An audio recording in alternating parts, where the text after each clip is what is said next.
Shalom, selamat malam sidang jemaat yang dikasih dan diberkati. Kembali lagi kita bertemu dalam Renungan Malam edisi Selasa tanggal 16 Maret 2021. Tapi sebelum kita bersama-sama merenungkan firman Tuhan, mari kita berdoa. Bapa yang baik, Bapa yang maha kasih, terima kasih Tuhan, di mana sepanjang hari ini dalam setiap aktivitas kegiatan kami, Tuhan boleh jaga, Tuhan boleh pelihara, Tuhan membimbing, Tuhan menyertai. Sehingga Tuhan, pada malam hari ini sebelum kami bersama memasuki istirahat malam kami mau bersama-sama membaca dan merenungkan firman Tuhan. Mari Tuhan tolong curahkan Roh Kudus Tuhan bagi kami sekalian, agar kiranya firman Tuhan boleh kami mengerti, boleh kami pahami. Begitupun hamba-Mu yang akan menyampaikan, agar firman Tuhan tersampaikan dengan benar, sesuai seturut dengan kehendak Tuhan. Kami serahkan Tuhan, firman Tuhan, renungan malam pada hari ini dalam tangan pengasihan Tuhan. Bersabdalah karena kami siap untuk mendengar. Amin. Firman Tuhan pada malam hari ini sesuai dengan nas Almanak GKE, yaitu dari 1 Korintus pasal 10 ayat 6 sampai yang ke-13. Sidang jemaat bisa membacanya masing-masing di rumah. Sidang jemaat yang dikasih dan diberkati, perihal apa yang sering kita utarakan atau sering kita lakukan atau sering kita sampaikan kepada Tuhan. Yang pertama, pasti yang sering kita lakukan ialah mengucap syukur. Untuk apa kita mengucap syukur? Atau mengapa kita mengucap syukur? Tentu kita mengucap syukur adalah suatu tindakan ketika kita berterima kasih kepada Tuhan karena segala sesuatu yang Tuhan lakukan itu baik dalam diri kita, maka kita akan berterima kasih atau mengucap syukur. Nah, perihal yang kedua yang sering kita sampaikan kepada Tuhan ialah mengeluh. Nah, mengapa mengeluh? Mengeluh adalah ungkapan atau suatu tindakan ketika kita mengalami hal buruk atau hal yang tidak baik dalam hidup kita. Nah, dua perihal ini pasti saja tentu sering kita lakukan, baik saya ataupun sidang jemaat. Nah, firman Tuhan bagi kita pada malam hari ini mengisahkan tentang bagaimana perjalanan hidup bangsa Israel, yang kita tahu bersama mereka adalah bangsa atau umat pilihan Allah. Kita tahu bagaimana perjalanan bangsa Israel keluar dari tanah Mesir dipimpin oleh Musa menuju tanah perjanjian, yaitu tanah Kanaan.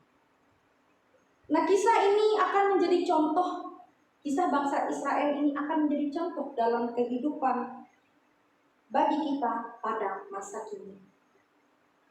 Bangsa Israel ialah bangsa yang selalu mengucap syukur ketika mereka mengalami hal-hal yang baik yang Allah kerjakan dalam kehidupan mereka.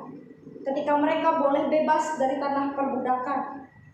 Kemudian ketika mereka memasuki perjalanan untuk menuju tanah Kanaan dalam masa 40 tahun lamanya, Allah melindungi mereka melalui tiang awan dan tiang api. Kemudian mereka dicukupkan dalam makanan dan minuman. Tetapi sangat disayangkan, umat Israel selalu mengeluh, tidak pernah puas, tidak pernah merasa cukup, tidak pernah merasa diberkati dengan apa yang sudah diberikan. Nah, ini membuat Allah itu semakin teruji kesabarannya.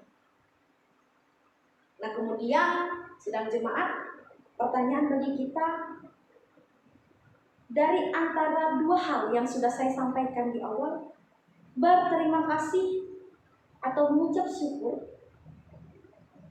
dan mengeluh, manakah yang sering kita lakukan? Antara dua pertanyaan. Tentu saya tahu dan saya yakin bahwa keduanya pasti sering kita lakukan. Kalau terjadi hal-hal baik, oh terima kasih Tuhan. Tetapi ketika kita mengalami hal buruk, mengapa ini terjadi? Mengapa Tuhan tidak melihat saya? Saya lelah Tuhan, saya tidak mampu. Itu sering kita lakukan. Tetapi di sini yang mau saya katakan melalui firman Tuhan bagi kita pada hari ini, yang berkaitan dengan kehidupan masa kini, di mana ialah perihal tentang mengeluh. Ketika kita mengalami pencobaan, pergumulan, pasti kita mengeluh. Itu merupakan suatu yang wajar. Ini adalah ungkapan di mana ketika kita tidak mampu lagi menghadapi pencobaan. Saya mau berbicara dan saya mau tekankan bahwa pencobaan tentu yang kita alami itu dari beberapa faktor. Pencobaan biasanya bisa muncul dari faktor dari dalam diri kita sendiri. Kita bisa sama seperti bangsa Israel. Ketika kita sudah mengalami hal baik, segalanya Tuhan cukupkan. Tetapi kita sebagai manusia, kita tidak pernah merasa puas. Kita merasa kurang.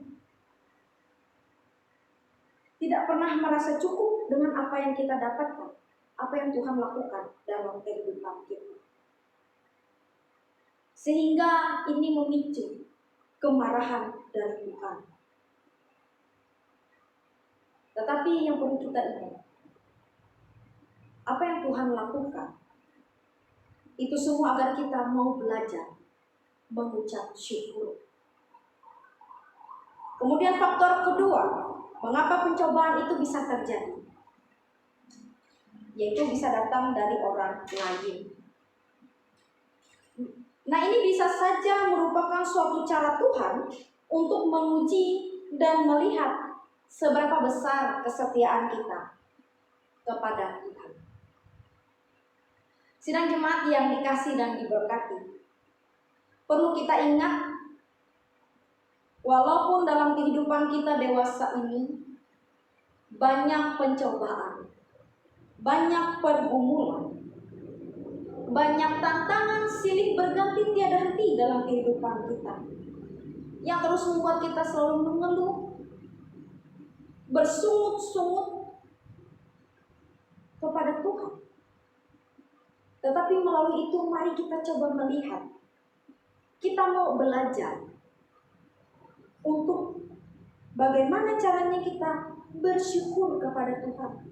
Jangan hanya bersyukur ketika hal baik yang dilakukan Tuhan, tetapi cobalah bersyukur melalui setiap pencobaan dan pergumulan yang kita alami.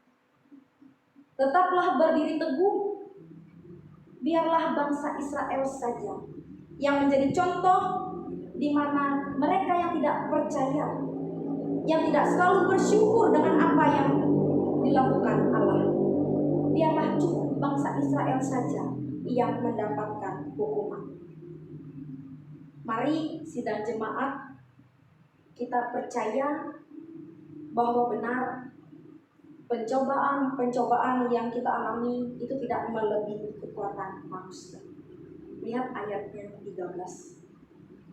Karena begitu besar kasih Allah melalui pengorbanan Yesus di kayu salib, melalui tubuh Yesus Kristus, itu akan menjadi batu karang yang teguh, yang terus menguatkan kita, memampukan kita dalam setiap pencobaan. Biarlah firman Tuhan ini memampukan kita untuk melanjutkan hidup kita dan melindungi kita dalam kehidupan kita. Ya, Tuhan memberkati kita melalui firman. Amin. Mari kita berdoa. Terima kasih ya Tuhan, yang mana Tuhan masih memberikan kami kesempatan memperdengarkan firman Tuhan pada kami malam hari ini. Terima kasih, firman-Mu kembali mengingatkan dan menguatkan kami. bahwa sungguh benar pencobaan-pencobaan yang kami alami itu tidak melebihi kemampuan kekuatan kami sebagai manusia. Tetapi melalui pencobaan-pencobaan yang kami alami, kami mau belajar Tuhan, bagaimana caranya kami mengucap syukur, berterima kasih atas setiap hal-hal baik yang Tuhan kerjakan dalam kehidupan kami. Meteraikan dalam hati kami masing-masing, biarlah Roh Kudus Tuhan yang memampukan kami, agar kami dapat menjadi pelaku firman Tuhan di tengah-tengah dunia. Tuhan Yesus, biarlah dalam istirahat malam kami, biar Tuhan yang menjaga, melingkupi kami, agar kami boleh beristirahat dengan nyenyak. Dan besok pagi Tuhan berikan hari yang baik, sehingga kami menyambutnya dengan bersukacita, dengan semangat yang baru, nafas yang baru. Dan Tuhan berkati sepanjang rencana kehidupan apapun yang boleh kami lakukan. Biarlah Tuhan yang bekerja, dan kami pertaruhkan hidup kami hanya dalam tangan pengasihan Tuhan. Kami sudah berdoa dan kami bersyukur hanya kepada Tuhan.